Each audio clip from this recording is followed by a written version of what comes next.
শাহবাগী নাস্তিকদের সেই আড্ডাখানার সামনে রাষ্ট্র, সরকার, প্রশাসন নিঃস্বার্থভাবে আত্মসমর্পণ করে দিয়েছিল। তারা যেই দাবি জানিয়েছিল সেখানে আরেকটি বিকল্প সরকার প্রতিষ্ঠিত হয়েছিল। একটা ছিল শেখ হাসিনার সরকার, আরেকটা ছিল ইমরান এইচের সরকার। ইমরান এইচ সরকার শাহবাগের মঞ্চ থেকে যা বলতো, প্রধানমন্ত্রী শেখ হাসিনা যেন তার নির্দেশ বাস্তবায়ন করার জন্যই গণভবন আর সংসদ ভবন থেকে কার্যক্রম আঞ্জাম দিতেন। একটি জাতির জন্য, একটি দেশের জন্য, একটি রাষ্ট্র এবং সরকারের জন্য এর চেয়ে দুঃখজনক আর কোন অধ্যায় হতে পারে না। গোটা দেশ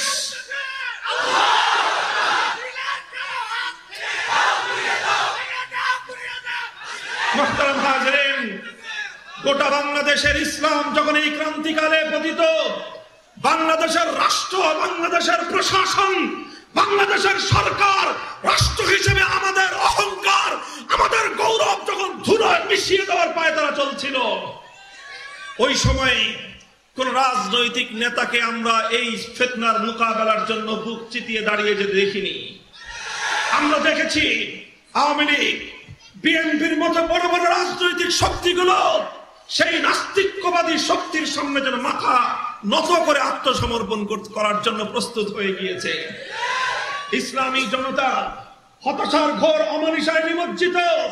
শাইখুল হাদিস নেই, মুফতি আমিনী নেই, পীর সাহেব চরমোনাই নেই, খতিব ওবায়দুল হক নেই। কে ধরবে জাতির হাল? গোটা দেশ যখন হতাশায় নিমজ্জিত, ঠিক এমনই এক ঐতিহাসিক ক্রান্তিকালে বাংলার সেই এক প্রান্তিক অঞ্চল থেকে, নিভৃত হাটহাজারীর দারুল হাদিসের মসনদ থেকে, দারুল হাদিসের খানকার সেই পীর বুজুর্গের আস্তানা থেকে আল্লামা আহমদ শফী ইসলামের পুনর্জাগরণের এক আযান তুলেছিলেন। সে আযান ছড়িয়ে পড়লো ইথারে ইথারে, টেকনাফ থেকে তেতুলিয়ায়। আমরা রক্ষা করলাম স্বাধীন বাংলার 50 বছরের ইতিহাসের এক নজিরবিহীন গণজাগরণ তৈরি হলো। জনতার বাঁধ ভাঙ্গা জোয়ার আল্লামা আহমদ শফীর পিছনে ছুটতে আরম্ভ করলো। 2013 সালের 6 এপ্রিল এক নজিরবিহীন লং মার্চ হলো।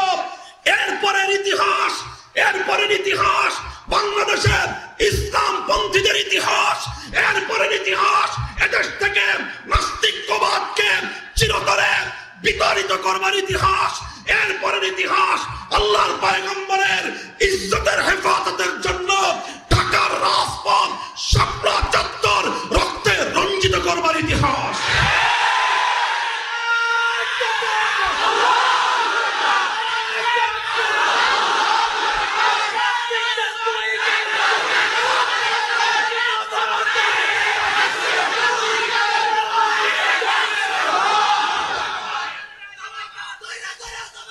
শাইখুল ইসলাম আল্লামা আহমদ শফী 2013 সালের সেই আন্দোলনের মধ্য দিয়ে একটা পয়গাম স্পষ্টভাবে বুঝিয়ে দিয়েছিলেন, একটা পয়গাম স্পষ্টভাবে তিনি দিয়েছিলেন।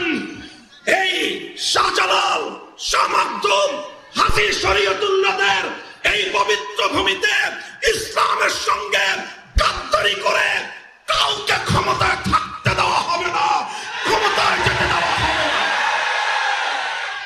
আল্লামা আহমদ শফীর সেই ঐতিহাসিক ভূমিকার মধ্য দিয়ে তিনি ইতিহাসের এক কিংবদন্তিতে পরিণত হলেন। 2013 সালের পূর্ব পর্যন্তের গোসা নশীন, হাদিসের মসনদ নশীন, হাটহাজারীর মহাপরিচালক থেকে তিনি হয়ে গেলেন বাংলাদেশের জাতীয় অভিভাবক। তিনি পরিণত হলেন বাংলাদেশের ইসলামপন্থীদের ঐক্যের প্রতীকে।